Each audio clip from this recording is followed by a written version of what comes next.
সম্প্রতি কক্সবাজারে ডাকাতদের আক্রমণে এক তরুণ সেনা কর্মকর্তা নিহত হয়েছেন। এ ধরনের অপরাধ কর্ম প্রতিরোধে ইসলাম কী ধরনের পদ্ধতি অবলম্বন করতে বলে? দেখুন, ডাকাতি যারা করে, সমাজ যারা বিশৃঙ্খলা করে, রাহাজানি করে এবং ত্রাসের রাজত্ব কায়েম করে, এটাকে কোরআনের ভাষায় বলা হচ্ছে ফাসাদ ফিল আরদ, বা পৃথিবীতে ফাসাদ সৃষ্টি করা। এটার যে শাস্তি সেটা হলো ইসলামের দণ্ডবিধির মধ্যে সবচেয়ে কঠোর এবং কঠিন শাস্তি। অর্থাৎ যদি কেউ ফাসাদ সৃষ্টি করে, পৃথিবীতে ডাকাতি করে, রাহাজানি করে, ত্রাসের রাজত্ব কায়েম করে, তাহলে সেক্ষেত্রে এরকম ব্যক্তির শাস্তি হলো যে তাকে হয় ডান হাত বাম পা, বাম হাত ডান পা এভাবে কেটে শাস্তি দেওয়া হবে, নয়তো তাকে শুলে চড়িয়ে মৃত্যুদণ্ড কার্যকর করা হবে, নয়তো তাকে ভিন কোনো দেশে তাকে দেশান্তর করা হবে, আর না হলে হাত পা কাটার পাশাপাশি মৃত্যুদণ্ড কার্যকর করা হবে শুলে চড়িয়ে। অর্থাৎ কয়েকটা অপশন রয়েছে, সেটা অবস্থা ভেদে কার্যকর করা হবে। ইসলাম শরীয়ত এত কঠোর শাস্তি একজন বিবাহিত নারী পুরুষের জেনা করার ক্ষেত্রে যে দিয়েছেন, তার বাইরে আর কোথাও কিন্তু দেয়নি।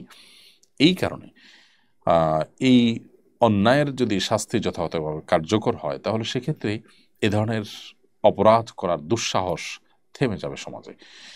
কিন্তু দুঃখজনক হলো সত্য যে আমাদের দেশে আইনের শাসন নেই, মানুষ অন্যায় করেও পার পেয়ে যাচ্ছে। এই কক্সবাজারেই আরেকজন আর্মি অফিসারকে নির্মমভাবে, রিটায়ার্ড আর্মি অফিসারকে খুব নির্মমভাবে হত্যা করা হয়েছে। হত্যাকারী সেই নির্দেশদাতা ওসি সাহেব এখনও থানায় আছেন, এখনও হাজত জেলে আছেন এবং তিনি এখনও বেঁচে আছেন। অর্থাৎ এখনও পর্যন্ত কিন্তু সেই শাস্তি কার্যকর করা হয়নি।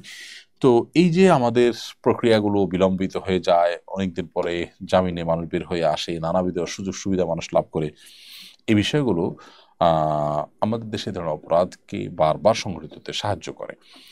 আমরা এই তরুণ সেনা কর্মকর্তার জন্য দোয়া করছি, আল্লাহ রাব্বুল আলামিন তাকে শাহাদাতের মর্যাদা দান করুন, তার ভুল ত্রুটিকে আল্লাহ তাআলা মাফ করে দিন এবং তার শোক সন্তপ্ত পরিবারকে তিনি সান্ত্বনা নসিব করুন। তারা যেন তার উত্তম বিকল্প পেয়ে যান, দেশ যেন তার উত্তম বিকল্প পেয়ে যায়, সেজন্য আল্লাহ রাব্বুল আলামিনের কাছে কায়মুল বাক্যে ফরিয়াদ করছি, দোয়া করছি এবং আশা করছি তিনি যদি আল্লাহর কাছ থেকে শান্তি, আল্লাহর কাছ থেকে সওয়াব এবং বিনিময় পাওয়ার আশা করে এই সন্ত্রাসদের দমন করার কাজে নেমে থাকেন, আশা করা যায় যে তার মৃত্যুটাও শাহাদাতের মৃত্যু হবে ইনশাআল্লাহ তাআলা। তাছাড়া নবী সাল্লাল্লাহু আলাইহি ওয়াসাল্লামের হাদিস রয়েছে, মান কুতিলা দুনা দামিহি ফাহুয়া শাহীদ, যে ব্যক্তি নিজের জীবন রক্ষা করতে গিয়ে যে ব্যক্তি মারা যাবে, তিনি শাহাদাতের মর্যাদা লাভ করবে। অতএব এই সেনা কর্মকর্তা শহীদ হিসেবে আল্লাহর কাছে গণ্য হবে বলে আমরা সুধারণা পোষণ করছি ইনশাআল্লাহ তাআলা। আল্লাহ রাব্বুল আলামিন তার সমস্ত ভুল ত্রুটিগুলোকে মাফ করে দিন। সম্প্রতি গান গেয়ে গিয়ে এক যুবককে হত্যা করা ভিডিও ভাইরাল হয়েছে। জানা গেছে ঘটনাটি চট্টগ্রামে ঘটেছে। এই ধরনের ঘটনা বেড়েই চলেছে। এই ধরনের ঘটনার পুনরাবৃত্তি রোধে কী ধরনের শাস্তি প্রয়োগ করা উচিত, এ সম্পর্কে কোরআন সুন্নাহর আলোক নির্দেশনা কি?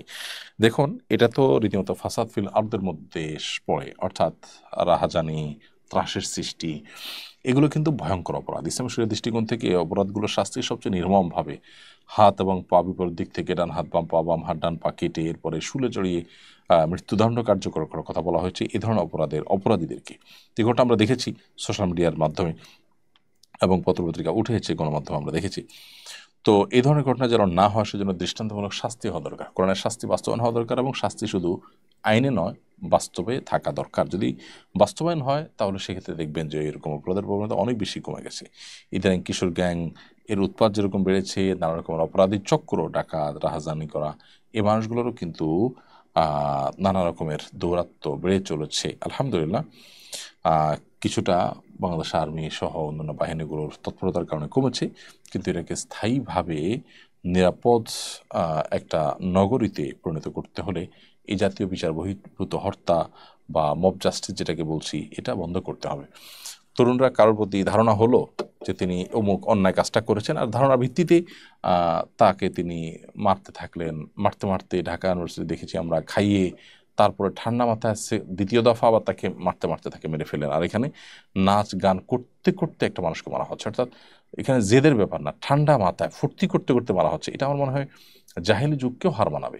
নবী সাল্লাল্লাহু আলাইহি ওয়াসাল্লাম তথা ইসলামের পূর্বে যে আরবে জাহিলি যুগ ছিল, তারাও এতটা নির্মম, নিষ্ঠুর এবং এতটা নোংরা চিন্তার ছিল বলে আমার মনে হয় না। আল্লাহ তাআলা মাফ করুক। এই জন্য সেটাকে জাহিলিয়াতে উলা বলা হয়েছে, আর এটা হলো জাহিলিয়াতে ওখরা বা জাহিলিয়াতে সানিয়া বা দ্বিতীয় জাহিলিয়াত।